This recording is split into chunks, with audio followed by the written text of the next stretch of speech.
We're about to introduce our shooters. Here comes the director of shooting and our line judges, coaches coming in on the line.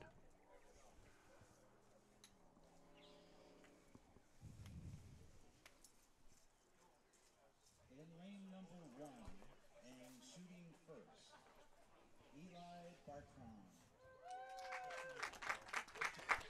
In lane 2, Alihodzic.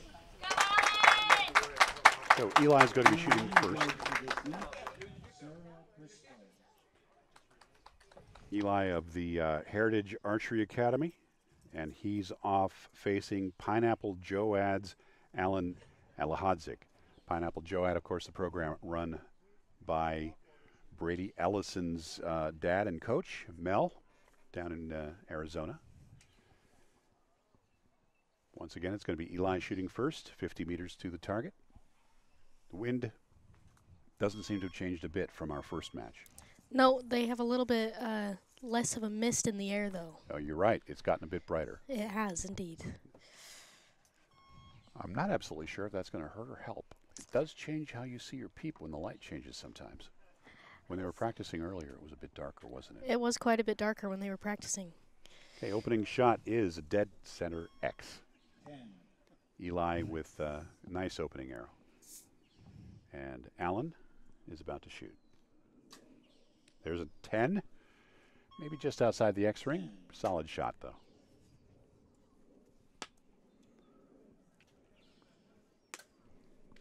That was a quick shot and dead center once again. 10.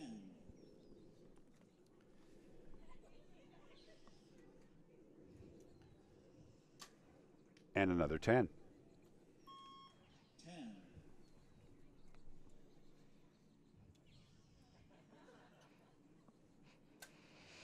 10, 10, 10. 10.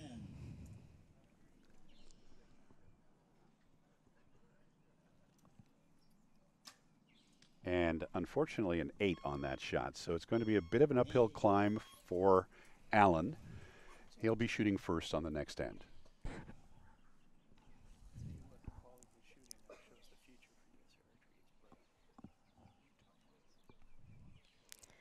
Yeah, the U21 division is definitely it's definitely on the uphill climb for. You know, the quality's really good, isn't it? Yep, it's getting better and better every day. Yeah, you're a good example of that yourself. You know, 2 bronze medals here at this event in the last 2 years. That's another example of someone who's up and coming. Pretty cool. Barton had seen off William Fowler, 145 to 134 in the quarterfinals. And we saw Allen defeat Robert Guyton III, 146 to 139. So those 145s and 146s in the windy conditions that were being shot during those preliminaries show that these guys are capable of really good quality. Definitely, and the few matches I've seen from both of them in prior tournaments and this one, they're just constantly on game. Yep. They're really hard to rock, I think. Barton beat Texas A&M's Stefan Savin, 144 to 141 for the semifinal to make it to this gold medal match. And Allen had overcome Cooper Davies, who's a very talented guy from the University of the Cumberlands, 148 to 142. So he can drop a 148 in those conditions. Let's see what's happening now. He's going to be shooting first as he's behind by 2 points after that 8 on the first end. Still got 9 arrows to go. Sorry, make that a dozen arrows to go. That is a 9. Can't afford too many more of those.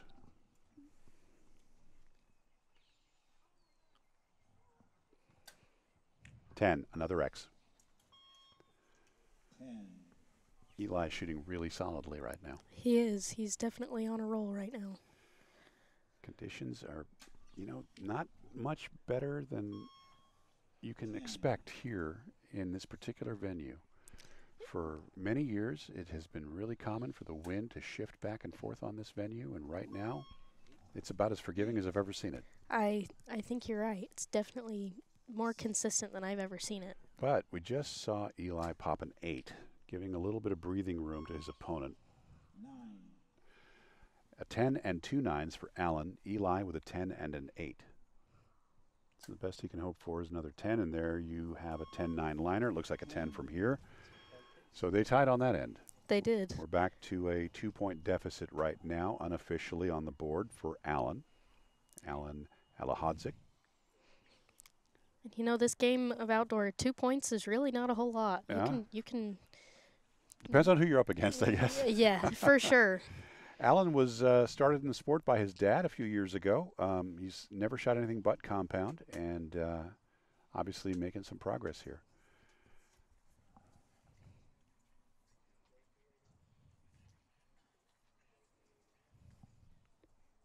Bartron, by the way, was a semifinalist at the Arizona Cup earlier this year, the first USAT event of the season, the one everybody, especially from cold climates, looks forward to every year.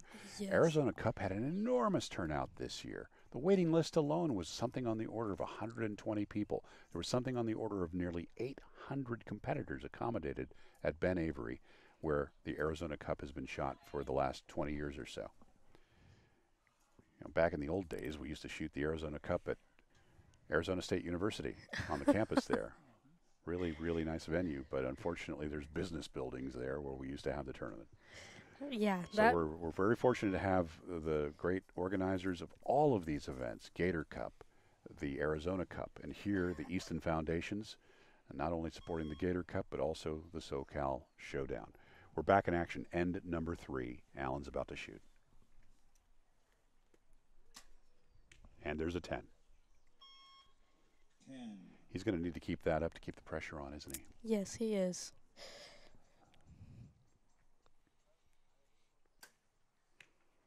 And maybe that's an opportunity for him right there. That Is an 8-9 liner. It might not actually be an 8. We'll find out when we get the official score. That may have just given some leeway to gain And some ground. there is a 9-10 liner. 10. We could potentially have a tied score.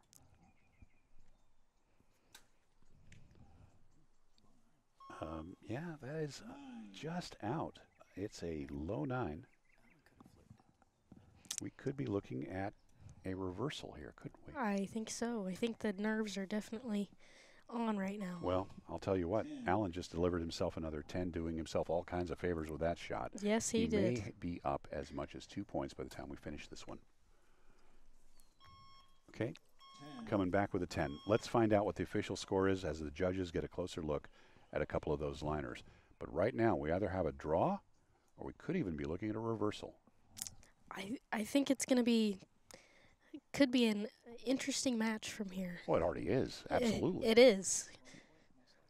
These two fellas started out really strong, but maybe, I don't know, what do you think? Maybe a little bit of nerves kicking in at the second end? I mean, you got a crowd watching, and, not everybody gets a chance to do this at this level. Absolutely. Nerves are definitely at play, especially after they shot all weekend. And I believe they had 3 matches before this, and it's just a different aspect, a different type of match when you have a group of people behind you. Well, and not just that. I mean, they've got their teammates in the case of our shooter from A&M here, and their coaches and family in the case of our other shooter on target 2. That brings its own sort of pressure. But it's also one of the really nice aspects of our sport. You can have your friends and family right along for the ride.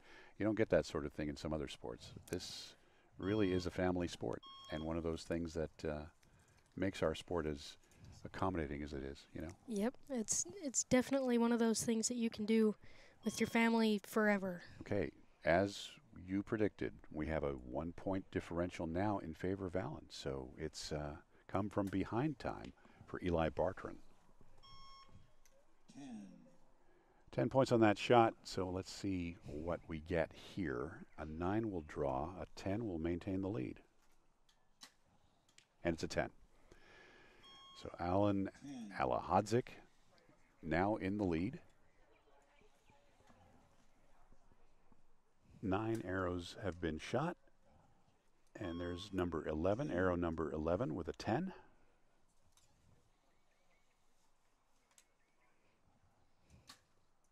And in this fourth end, another 10. 10.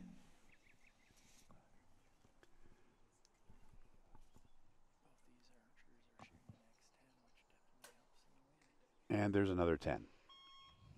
10. A 10 will maintain the lead for Allen. and a 9. So now we're back to a draw. Back to a draw. Okay, that's interesting. Now that's 4 ends down. This is critical. This last end could... It'll make or break either one of these two guys. Like you said earlier, it can go either way, and we're seeing that right now. Yes, that 2 points. 2 points is... It's a lot indoor. Yeah, it's now not it's so nothing. much. It's not so much outside. Now it's nothing. To your point, it's absolutely a dead heat. So basically, we got ourselves a 3-arrow shoot-off coming up. Yeah, pretty much. Yep.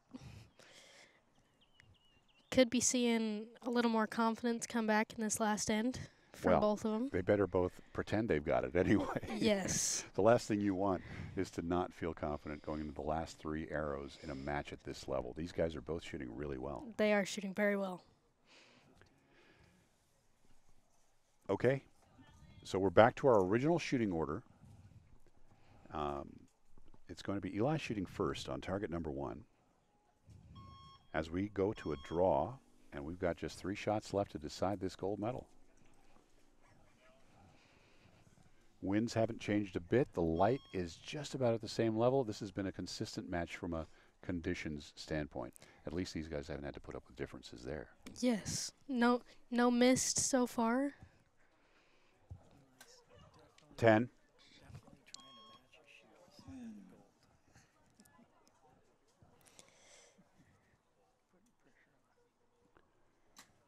And a 9. This is an opportunity for Eli. If he puts in 2 more 10s, it's academic. And there's a 9. There's a 9. The door's open. Now Allen needs a 10 here. Can he do it? There it is. It's going to come down to the very last arrow. I think it will. What do you think? Do you think we'll see a shoot-off? I think we might see a shoot-off. 10. If we get a 10, we will have a shoot-off. This last arrow after he just saw that one, though, might be a little more nerve-wracking than the others. Yeah, because he really... Oh, too bad. But you know what? That was a great show for both of these shooters. That was great. Eli taking the win. Coming through. Started out strong. Gave up a few points in the middle. At the end, he delivered. He did. He definitely planned a gold medal today with his shoes. Oh, yeah, I see what you're talking about. He's got those bright yellow shoes on. Bright yellow. That is cool. All right, well, we'll be talking with Eli in just a few moments, but that completes the compound competition here. So perhaps now is as good a time as any to hear from leading voices in the archery world about something we talked about earlier, the prospect of compound being added to the 2028 Olympic Games, which will take place in Los Angeles.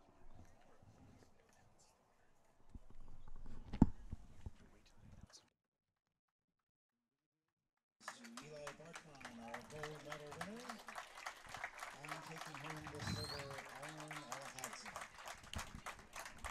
Yeah, it's official and in the history books.